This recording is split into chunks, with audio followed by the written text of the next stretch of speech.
Tiga. Bismillahirrahmanirrahim. Assalamualaikum warahmatullahi wabarakatuh. Anak sekalian, kelas 8 yang sedang kita bahas materi kita tentang mengkonsumsi makanan dan minuman yang halal dan yang haram. Ya, pada minggu lalu kita sudah membahas tentang makanan dan minuman yang halal dan yang haram. Untuk kesempatan ini kita akan lanjutkan materi kita tentang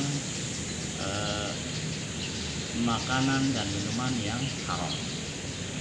Artinya dalam ajaran syariat kita agama Islam bahwa tentu saja makanan dan minuman yang halal itu adalah hal yang dianjurkan.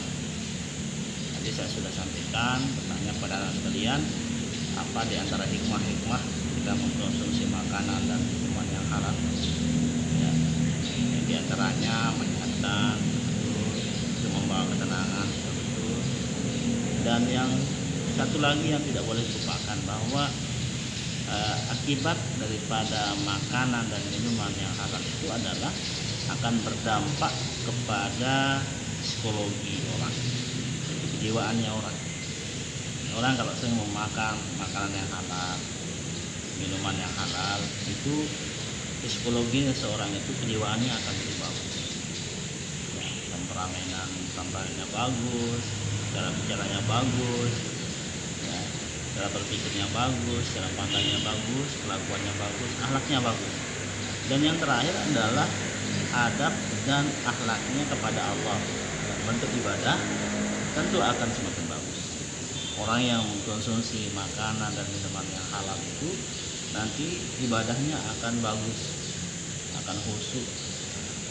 Mengapa? Karena diawali dengan hal-hal yang halal dan haram. Nah, dalam kesempatan ini kita akan lanjut materi kita tentang makanan dan minuman yang haram, yaitu tentu saja menjauhi makanan dan minuman yang diharamkan oleh agama.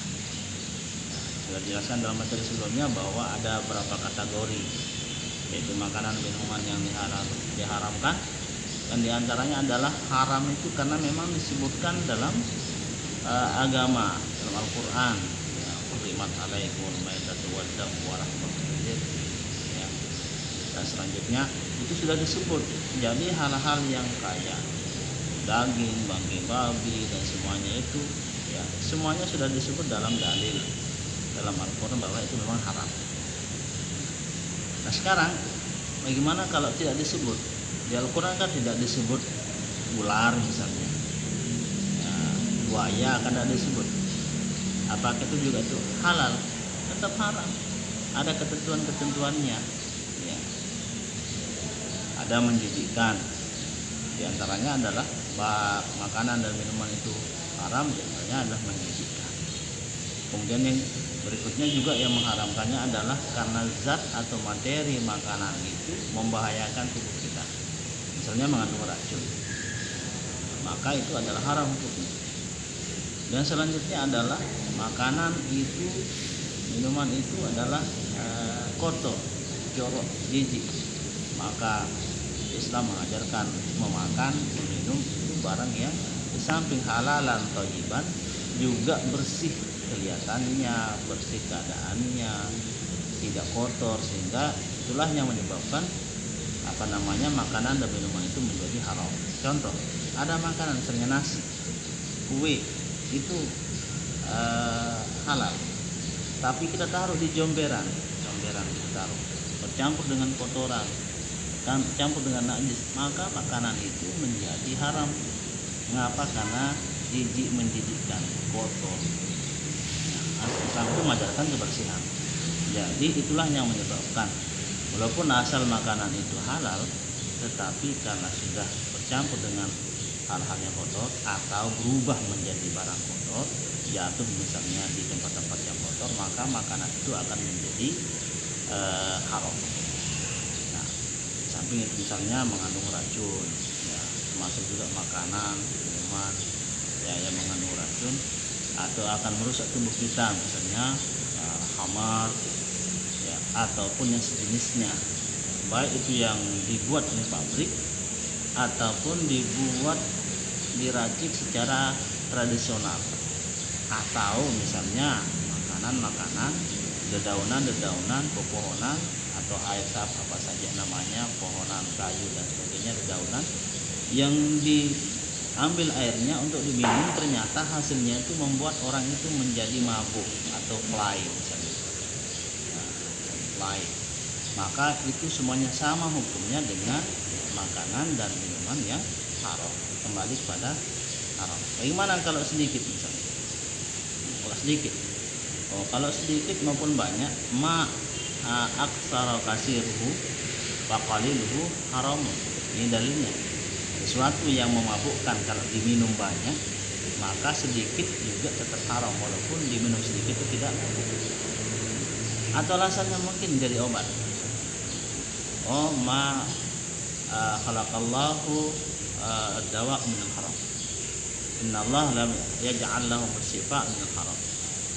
Allah tidak menjadikan obat itu dari barang-barang haram. Jadi tidak boleh kita beralasan minum misalnya minuman keras, kalau minum itu jadi sehat.